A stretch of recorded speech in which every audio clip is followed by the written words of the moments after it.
Hello dear students, मैं दीक्षा आपका स्वागत करती हूँ अपने यूट्यूब चैनल पर। आज मैं आपको बताऊँगी कैसे मैंने फर्स्ट बारी में सीटेट का एग्ज़ाम क्लियर किया है और बहुत सारे टेट एग्ज़ाम भी क्लियर किए हैं। आप भी कौन सी ट्रिक लगा सकते हैं इसमें। तो सबसे पहली तो ट्रिक ये है कि आप सबसे पहले इम्पॉर्टेंट टॉपिक पर फोकस कीजिए। ठीक है, इम्पॉर्टेंट टॉपिक कौन सा है? पेडागोगी, शिक्षण शास्त्र। अगर आप शिक्षण शास्त्र को अच्छे से पढ़ लेते हैं ना, तो आपका 75% तक क्लियर हो जाएगा। ठीक है, इसके लिए आपको टॉपिक वाइज पढ़ना होगा। आप टॉपिक वाइज सारे सिलेबस में जितना दिया गया है ना सी टेट का, उतना सारा पढ़ लीजिए। ठीक है, उसके लिए मैं प्रीवियस ईयर क्वेश्चंस भी करा रही हूँ आपको।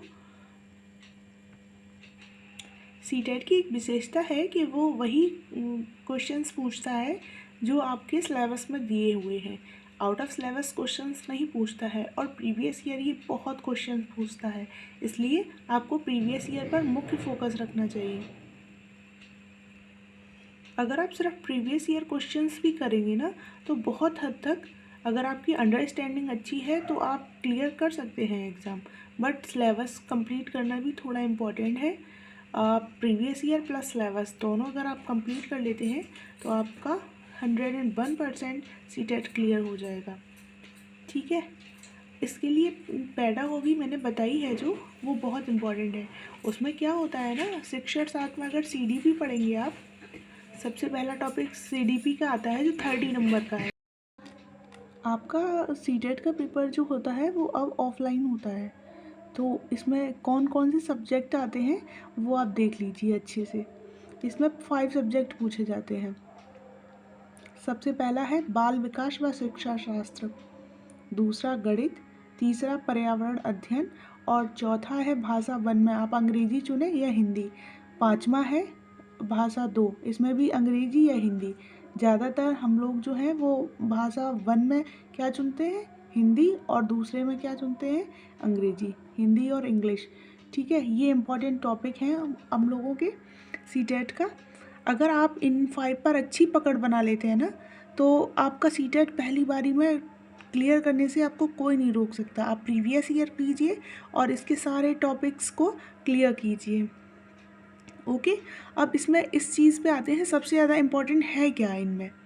तो जो फर्स्ट बारी में दिया गया है ना, बाल विकास व शिक्षा शास्त्र, ये सबसे ज़्यादा इम्पॉर्टेंट है। इसमें शिक्षा शास्त्र जो है ये 75% वेटेज करता है। 30 नंबर का आएगा, 30 नंबर के सारे आते हैं। ठीक है, टोटल होता है 150 का। और 30 नंबर का बाल विकास व शिक्षा शास्त्र, और जो मैथ आएगा ना उसमें 15 नंबर का तो शिक्षा शास्त्र आएगा और 15 के न्यूमेरिकल आएंगे। पर्यावरण अध्ययन में तो EVS में तो सब वैसे ही पूछा जाता है, पर्यावरण अध्ययन से रिलेटेड। और भाषा फर्स्ट में 15% अगर आप हिंदी लेंगे ना, तो 15 क्वेश्चंस भी आएंगे, वो आएंगे शिक्षा शास्त्र के।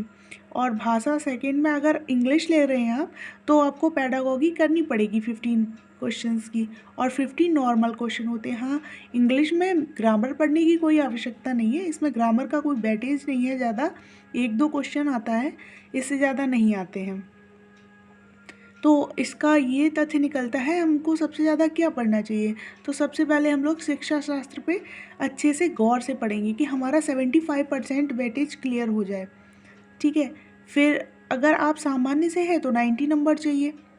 ओके, और अगर आप सामान्य से नहीं है, किसी और कैटेगरी से हैं, तो आपको 82 नंबर चाहिए क्लियर करने के लिए। ठीक, चलिए जानते हैं कुछ ट्रिक्स जो बाल विकास व शिक्षा शास्त्र की सबसे ज़्यादा इम्पॉर्टेंट ट्रिक्स हैं। इसमें ट्रिक्स क्या लगा सकते हैं आप? इसमें पूछा जाता है बच्चों के बारे में, क्योंकि हमको पढ़ाना ही होता है 1 to 5 के बच्चों को। छोटे बच्चे होते हैं ना, तो उनके हिसाब से इसमें लिखा गया है। तो अगर वो कोई गलती भी करते हैं ना, तो आप उसको गलती नहीं मानेंगे। ठीक है, ये सबसे पहला रूल है। अगर वो कोई भी गलती करते हैं तो वो बच्चों की गलती नहीं, वो गलती किसकी है? आपकी। वो अब पहले वाला ज़माना नहीं रहा कि बच्चों ने कुछ गलती की तो आपने उसको कूट दिया। अगर आपने उनको कूटा ना, एग्जामिनर आपको कूट देगा, नंबर चले जाएंगे आपकी। इसलिए हमेशा पॉजिटिव माइंडसेट रखिए, और बच्चों के प्रति अगर दया भाव रखेंगे तो आपका इसमें बाल विकास में 101% हो जाएगा।